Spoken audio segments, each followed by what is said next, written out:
What about on the Mad Lions side then? Because the one problem I have with this Mad Lions win is like in the final, I can give mad props to all the players. Like I thought most of the players had very good games in certain scenarios, but like I feel like it's so circumstantial how they got this win. Like I can't get past it, Dom. Like in my mind, this run, like let's be real, since people called that Schalke a miracle run where they just made the playoffs and then got eliminated immediately, like but this is more of a miracle run, guys. They came from they came from what would have been last place in groups to all the way to win the final in game 5. Like, that's a miracle run, but it is a miracle, Dom. Like this can't repeat. Like for example. Like, we can go player by player, but if we look, for example, at Kazi, mate, at this point in time, he's just like the smooth criminal. I don't know how he gets away with it. I don't know how he does it. Like, he just steals shit. Like this is a guy where all split long, he was just average as fuck. And then somehow, like, they just found this drafting strategy that just works and allows him to get the picks that somehow actually he can win on the game on. Like, but that just makes me think, like, what were you doing all the rest of the split? What the fuck was the BO1s? Like, what?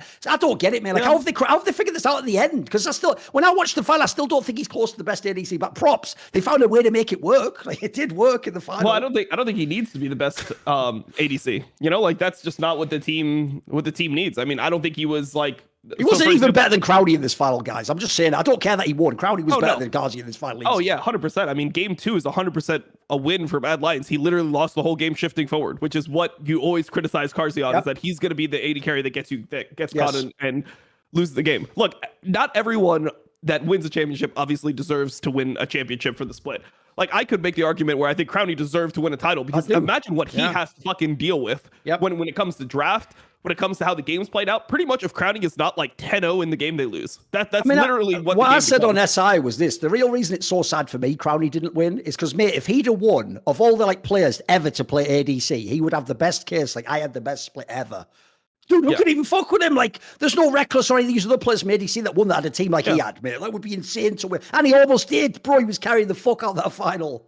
Yeah, he was carrying the fuck out of the final. So when I got to vote for finals MVP. So you get to put in three votes, like your first, your second option, your third option, and they're all on Mad Lions. You can only vote for the team that wins. Okay. And my first was Chasey, my second was Niski for the Grog's performances, and my third was Hilly. So I don't think that Carzzy was like a top player in the series. And even though like El Yoya played well, like I would argue Carzzy was probably still the worst player on the team in this series. And it's not that like El Yoya and Carzzy played bad, but it's just Hilly is like winning the game for you level 2 every single game.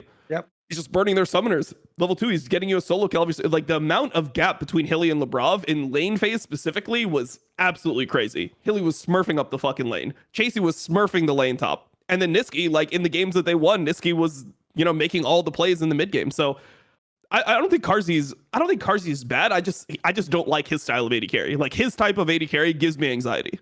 He just makes me feel like he's going to throw the game when he has resources. And I think that one thing that Mad started doing to get away from this and to cover up this problem is they stopped playing the combos bot where your support is reliant on your AD carry. Instead, they made it so the AD carry is reliant on the support. So Hilly gets to make the play, and all Carzzy has to do is follow up. Before, they were playing Lucian Nami a ton. Like, they weren't playing any Lucian Nami over here. They weren't playing any fucking Lulu. They dropped all the picks that they were playing earlier that made Mad Lions look shit, because they would put all the eggs into the Carzzy basket. They would have him on Zeri. They would have him on you know, fucking whatever. They basically played like he was upset, which is what's so bizarre, isn't it? Yeah, they would have like him on Aphelios with like Thresh. They would just play like all these different combos, and Hilly's just there trying. Number one, Hilly's not even that great of a protector. He'd rather be an initiator anyway. But Carzzy would just not carry the game. He would just lose summoners when he shouldn't lose summoners. He wouldn't do enough damage in certain fights. He would just choose the wrong point in the fight to open up. There was so many different problems that he would have in order to carry these games that they just ditched that identity.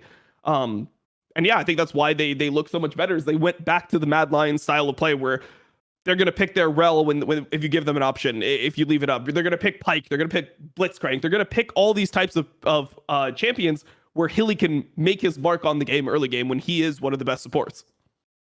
Oh, I do think also, like, to some degree, this playoff run was actually like the true resurrection of Hylissang.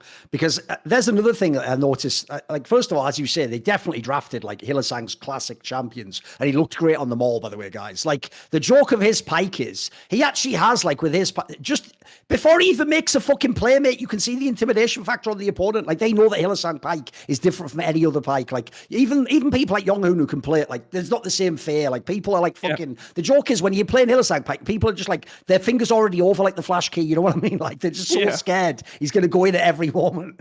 It's so crazy to look at the game that he had on pike, because after that pike game, he wasn't getting pike again. But like, if you looked at the game, you watch what was happening in the game, you would have thought that this guy had like, you know, fucking 5 kills, 10 assists, something crazy.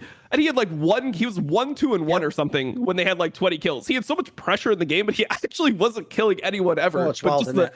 The fact that the presence that he had in that game was just it was so crazy to watch. I don't know. It was interesting as fuck to see, and then the also, level at which people respect him. To me as well, the other thing, if you look now over the like this year for Mad Lions, is this just shows like how you can't just view players individually. Because essentially, when we flamed the fuck out of Hylissang in summer, that was also a guy who's a famously roaming support who was trying to work with fucking Humanoid. Also, he was playing drafts that you could never even get out of lane with. And then secondly, he was playing with Humanoid and Razork, who have no connection together and had no connection with him. When you put him on a team with El Yoya and fucking Niski, Michael looks twice as good. Just twice as good immediately, because those are players who also play around the fucking map and roam and move. And you could see it's brought him back to life, mate. He just likes the game more, I can tell. And Carzzy is not a demanding AD carry. Like, one of Carzzy's biggest strengths is that you can leave him in a lane and he'll try to lose the minimum, and he's not going to he'll into team fights, but he's not going to just randomly die under his turret when there's like a wave stacked and he knows he's getting dove. Like, he's willing to give up things and let the support play for the team, and he's pretty smart about knowing when he's strong side, when he's weak side, which waves he can catch, which waves he can't catch. Especially when you consider the fact they brought in Ezreal, which is one of the best picks to do that with in the entire game. I think that Mad Lions actually figured out what their team was, and they drafted to make their team as effective as possible, which is what I wish all teams did. See more cool, funny, interesting clips based on topics from my content? Well, subscribe to this channel then, or, be a pleb and don't.